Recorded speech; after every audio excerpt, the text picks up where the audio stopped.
Liv was not breathing right, and I had a spoonful of charcoal paste halfway to her mouth when the door slammed open behind me. "Do not touch her," Lady Freya said, in a voice pitched to carry to every servant still awake in that wing.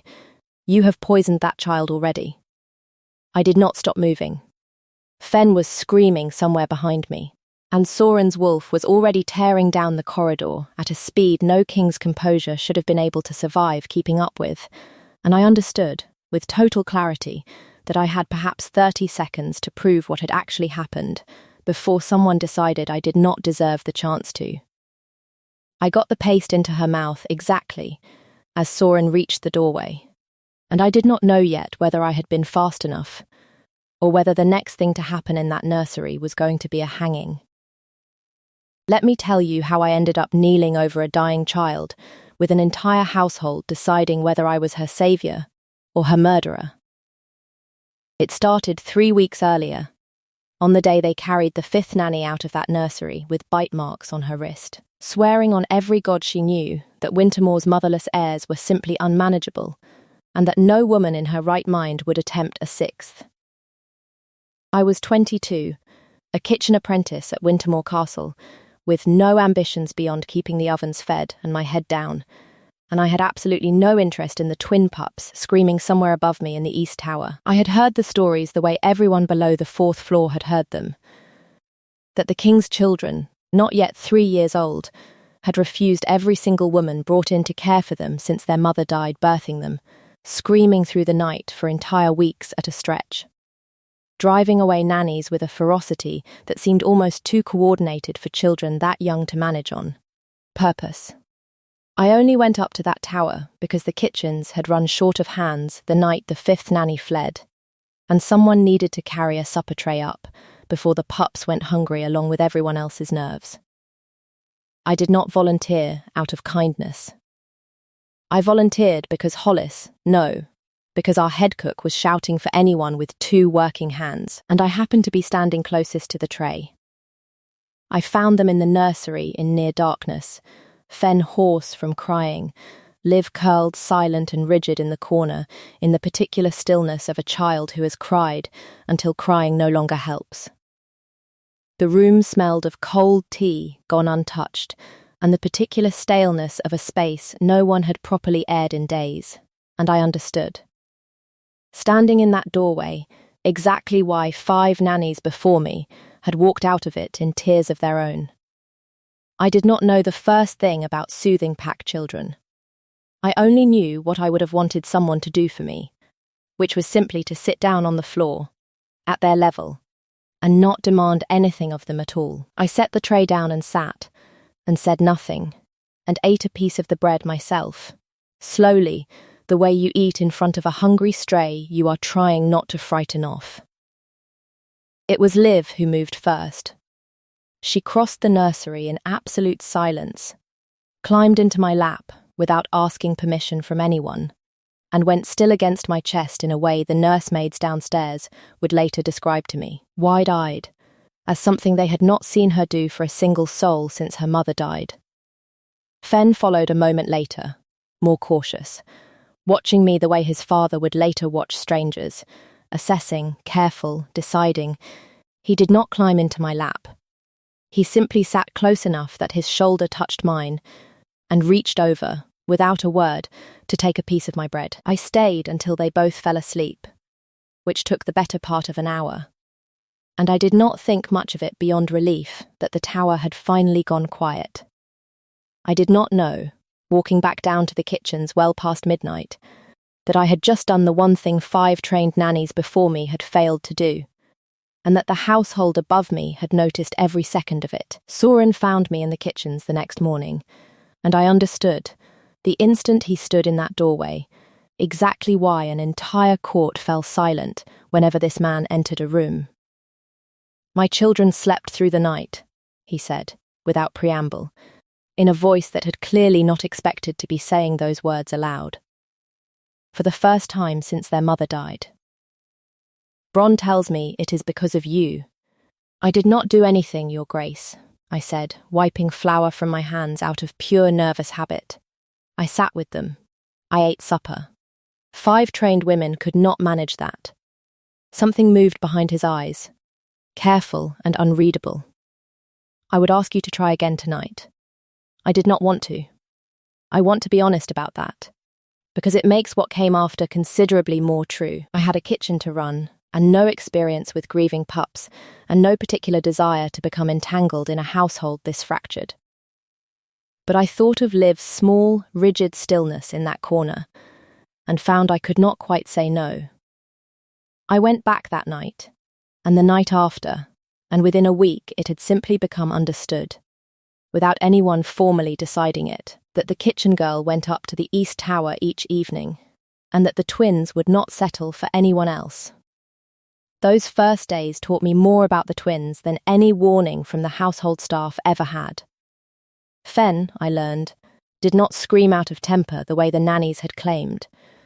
He screamed because no one had ever simply let him be angry about his mother, without trying to talk him out of the anger first. And once I stopped trying to soothe it away, and instead sat with him through it, the screaming shortened by degrees each night until it stopped needing to happen at all. Liv, for her part, did not speak much in those early days, but she watched everything. The exact way I stirred porridge, the exact seam where I folded her blanket, the precise order I set her small collection of pebbles on the windowsill each evening, and I understood, watching her watch me, that she was building a picture of safety one repeated detail at a time. I taught them both to stir porridge with the same chipped wooden spoon I had carried up from the kitchens without thinking, mostly because it was the spoon already in my apron pocket, and Liv declared within the first week that the spoon now belonged to her specifically, and that no other spoon in the castle would be permitted near her bowl again. Fen, not to be outdone, decided the spoon belonged to both of them jointly, and the two of them argued about spoon custody with a fierceness that made me laugh out loud for the first time since I had started climbing those stairs. Bron, Soren's second, cornered me in the corridor on the 8th day, studying me with the particular careful expression of a man trying to work out whether I was a solution or a complication he had not yet fully priced. "The king has not smiled since his wife died," he said, without preamble. 3 days ago, I watched him smile at something his own daughter said to you at supper. "I do not know what you have done to this household, but I would ask you to be careful with it." "I am not trying to do anything to this household," I said. "I am trying to help 2 children sleep." "That may be true," Bron said, "and it may still be the most dangerous thing that has happened in this castle in a year." I did not understand what he meant until Lady Freya found me herself, 3 days later, in a corridor she had clearly been waiting in. She was Isolde's sister, I had learned by then, the late Luna's own blood, installed in the castle since the birth to help manage the children's care. Though I had noticed, in my few weeks in that tower, that she visited the nursery considerably less often than her position implied she should. "You are overstepping," she said, without introduction, her voice pleasant in the particular way that makes a threat land harder than shouting would. "A kitchen girl does not raise a king's heirs. I would suggest you remember your place before someone reminds you of it less gently." "I am not raising anyone," I said. "I am sitting with 2 children who are frightened and grieving, which is more than I have seen anyone else in this castle do for them." Something in her face went very still, controlled in a way that unsettled me more than open anger would have. "Careful," she said again, softer this time, and left without another word. I did not understand yet exactly what I had threatened, simply by getting 2 children to sleep through the night. I would understand soon enough, and at considerably greater cost than a corridor warning. I mentioned the encounter to Bron the following morning, mostly to have someone else's opinion on whether I had imagined the edge in Freya's voice, and watched his careful court manners slip for just a moment into something closer to worry. "Lady Freya has been present at every nanny's dismissal this past year," he said slowly, as though saying it aloud for the first time made him hear it differently. "I had assumed grief made her attentive to their care. I am beginning to wonder if I assumed wrong." What would she gain, I asked, from children remaining unsettled? I do not know yet, he admitted, but I intend to find out before I decide I am wrong to worry. It was Soren himself, on the 12th night, who finally told me why the tower had been screaming for a year before I ever carried a supper tray up its stairs. I found him in the nursery doorway after the twins had fallen asleep, watching them the way a man watches something he is afraid to want too openly. Isolde died 3 days after they were born, he said, quiet, not quite looking at me. A fever the healers could not break.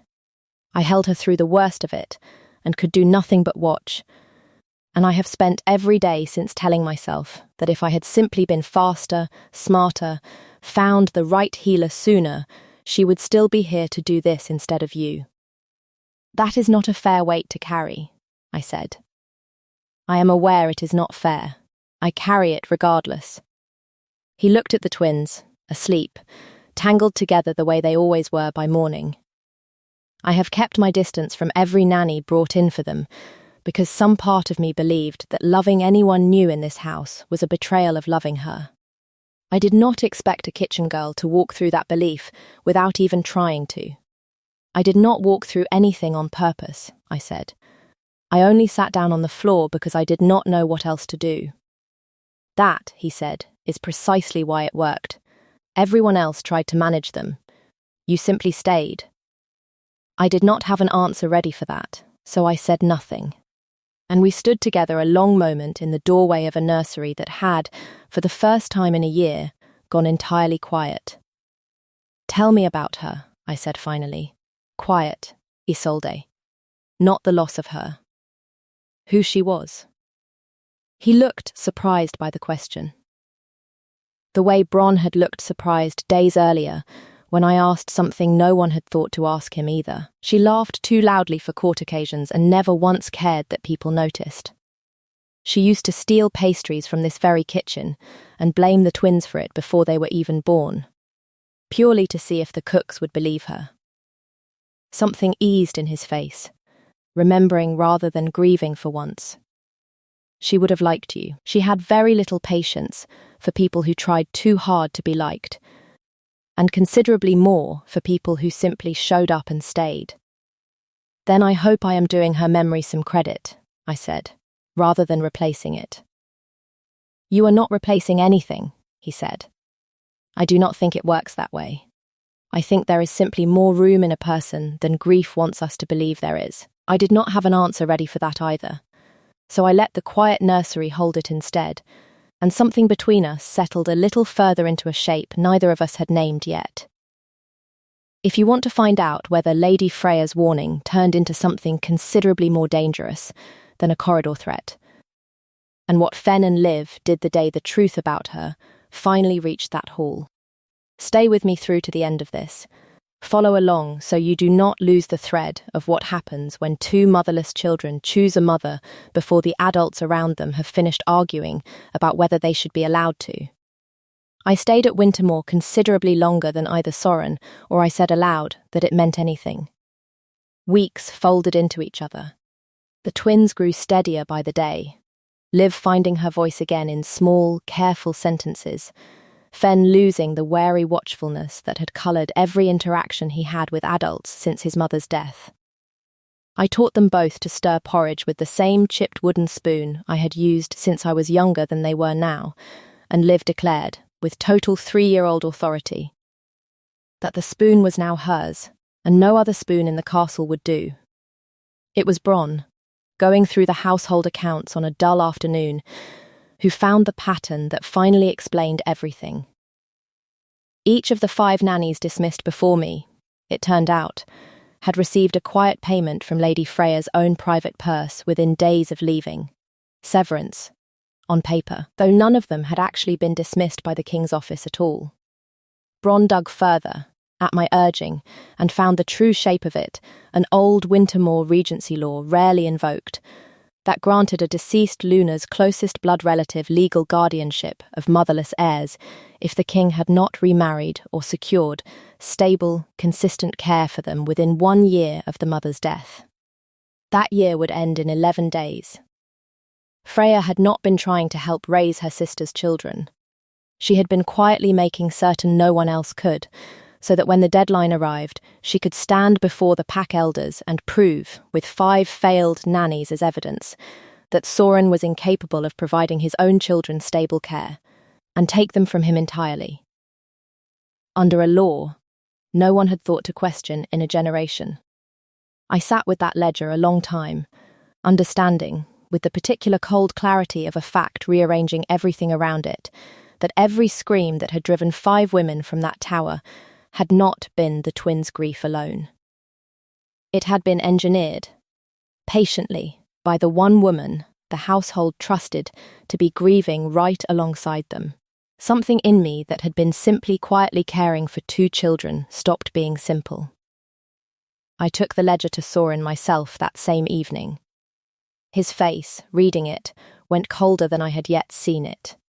"She has used my wife's death as a weapon against my wife's own children," he said, "for an entire year, in my own house.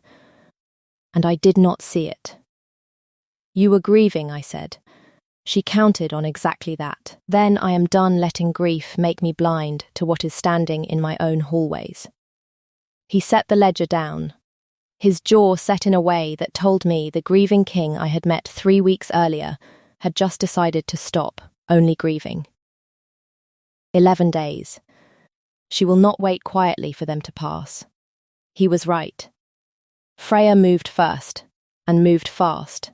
The moment she realised the ledger existed at all, she went before the household steward within 2 days, formally reporting me for what she called reckless overstepping of my station.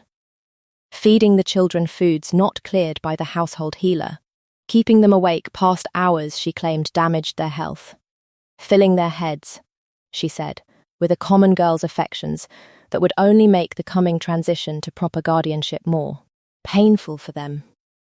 It was, I understood immediately, both an attempt to have me removed before the deadline and a rehearsal for the very argument she intended to bring before the pack elders. Soren dismissed the report within the hour, publicly, in front of the same steward Freya had gone to, which I suspect told her exactly how much danger her scheme was now in. I did not sleep easily the nights that followed. I kept thinking of the particular stillness in Freya's face the day she first warned me off, and understood, with a growing unease I could not quite shake, that a woman who had spent a year patiently engineering another person's failure was unlikely to accept one dismissed report as the end of her efforts. Bron doubled the watch on the nursery without being asked, and I noticed he had started tasting the twins' meals himself before they reached the tower, a small precaution that told me he shared my unease more than either of us said aloud. Her final move came 4 nights later, the same night I told you about at the very start of this. Someone slipped a dose of nightbell root. Bitter, slow-acting, easily mistaken for a common childhood fever if no one thought to look closer, into the twins' evening milk. Liv, smaller and quicker to react to poisons than her brother, began struggling to breathe within the hour. And it was pure instinct, drawn from years spent half listening to Hollis and the healers who passed through Wintermore's kitchens, that had me reaching for charcoal paste before I had even fully understood what was happening. My hands had not stopped shaking since the moment I noticed Liv's breathing change, though I had not let the shaking slow them down. I had spent enough evenings half listening to the healers who passed through Wintermore's kitchens over the years to recognise the particular laboured rasp of a poisoning rather than an ordinary fever, and I had reached for the charcoal tin on pure instinct, praying I was remembering the dosage correctly, because there had been no time to send for anyone more qualified than myself. Freya arrived in that doorway accusing me of poisoning the very child I was actively saving. Loud enough for the whole wing to hear, timed precisely to land before anyone had a chance to see the truth for themselves. Soren reached us moments later, his wolf barely leashed beneath his skin, and took in the scene in a single sweeping look, Liv's breathing already easing under the paste, Fen clinging hard to my skirt rather than backing away from me, and Freya standing in the doorway with an accusation ready before she had even properly looked at her own niece. "She is helping her," Bron said, arriving a step behind Soren, already crouched to check Liv's pulse himself. "The paste is working. Look at her colour." "Then someone poisoned that milk before she intervened," Soren said, his voice gone very quiet and very dangerous. "And I would like to know who had access to that nursery kitchen tonight, who was not already up here with the children." The healer summoned to confirm the poisoning found. Within the hour, a small paper twist of nightbell root discarded in a servant's passage 1 floor below the nursery. A passage Freya's own maid was seen leaving not an hour before the milk was served. A detail 3 separate kitchen staff were willing to swear to once they understood what was actually at stake. Fen, still clinging to my skirt, looked up at his father and said, in the small, clear voice he had only recently found again, "She did not do it. Aunt Freya did." No one in that nursery had a story ready for a 3-year-old solving a poisoning before the adults finished arguing about it. Freya was stripped of her standing at Wintermoor that same night. The Regency law that had driven her scheme quietly struck from use by the pack elders once the full shape of her plan came before them, and she was escorted from the castle before dawn with considerably less dignity than she had worn walking its halls for the past year. Liv recovered fully within 2 days and refused, loudly, to drink milk from any cup that was not brought to her personally by me, which the healers agreed to humour for as long as she needed. Fen, for his part, refused to let me leave his sight at all for the better part of a week, trailing me through the kitchens and corridors with the same fierce, watchful vigilance he had once reserved only for strangers, now turned entirely toward keeping me safe instead. Soren found me in the nursery a week later, once the household had settled back into something resembling calm, holding the same chipped wooden spoon Liv had claimed as hers weeks before. "I have spent 3 weeks trying to work out how to thank a woman who saved my children twice, once from grief and once from poison, without it sounding like I am simply trying to keep a very good nanny," he said. "I do not think I have managed it gracefully." "You do not need to manage it gracefully," I said. "You simply need to say the true thing." He was quiet a moment. I loved my wife entirely, and losing her nearly ended whatever part of me was capable of loving anyone else again. I did not expect a kitchen girl with a wooden spoon to prove that part of me wrong. I am done being afraid that caring for you is a betrayal of caring for her. I think, somewhere, she would simply be glad her children are safe and warm and loved again, and I think she would like you considerably more than she would resent you. When he kissed me, careful and unhurried, like a man who had spent a year believing himself finished with this particular kind of feeling, I felt something in my own chest, some quiet ache I had not admitted to carrying since the first night Liv fell asleep against me, settle into something steadier. He claimed me before the full pack a month later, his hand sure on the old iron circlet as he set it on my head himself, with Fen and Liv seated at the very front of that hall, Liv clutching her wooden spoon like a sceptre of her own. It cost him some quiet grumbling among the older houses about a king marrying a kitchen girl barely 2 years past scrubbing his own pots, and he answered it the same way every time. That the woman who had gotten his children to sleep through the night, and then saved their lives besides, had already proven more fit to stand beside him than a lifetime of proper breeding ever could. Fen, asked by one particularly stubborn elder why the pack should accept a common kitchen girl as their queen, answered before his father could, with the flat, unimpeachable authority only a 3-year-old possesses. "She is not common," he said. "She is ours." No one in that hall found much room to argue with him. 6 months later, I stood in that same nursery with a letter from my own mother in one hand and the chipped wooden spoon, worn considerably smoother now from daily use, in the other. My mother's letter asked, carefully, whether it was true her daughter was Queen of Wintermoor now, raising the king's own heirs as if they were her own. I wrote back that it was true, and that the heirs in question had already informed me, with total confidence, that I had always been theirs and simply taken a while to notice it. Bronn had stopped bracing every time Freya's name came up in court proceedings, mostly now that she sat in exile rather than the nursery doorway. Fen had started sleeping through entire nights without once needing anyone beside him, though Liv still insisted, every evening, on one story and one spoonful of porridge stirred by no hand but mine. And Wintermore, once a household so grief-worn it had driven away 5 careful, well-trained women in a single year, had quietly become known instead for the king who had learnt to love again, loudly, in front of anyone watching.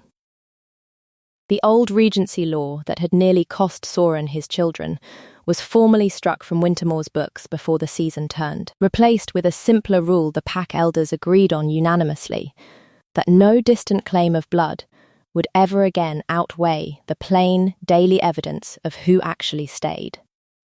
I like to think Isolde would have found that particular piece of justice fitting, even if she would have teased me mercilessly for how solemnly everyone delivered the announcement. I had also, in those 6 months, become the person new mothers in the household quietly sought out when their own children struggled to settle, which I had not expected and found I did not mind at all.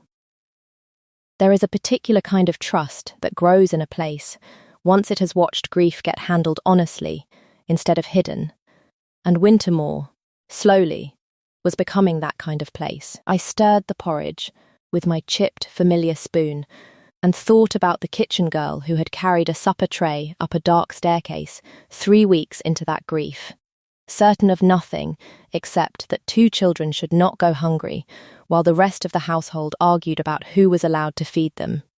She had no idea, that ordinary tired night, that sitting down on a nursery floor and saying nothing at all was about to become the bravest thing she ever did. She only knew the crying needed to stop. I like to think she would be glad, now, that she never once thought to knock before walking in. Do you think Freya ever truly loved her sister's children at all, or had she been planning this from the very night Isolde died? Tell me your theory in the comments, and if you want to stay in this nursery a little longer, comment the spoon and I will know exactly what you are asking for. Thank you for sitting on that nursery floor with me. Wherever you are listening from tonight, welcome to Wintermore. Follow along for the next story from this side of the border. There are more kings in these hills learning how to love again, loudly, because someone smaller than them refused to let them stay quiet. And I intend to tell you every one of their stories.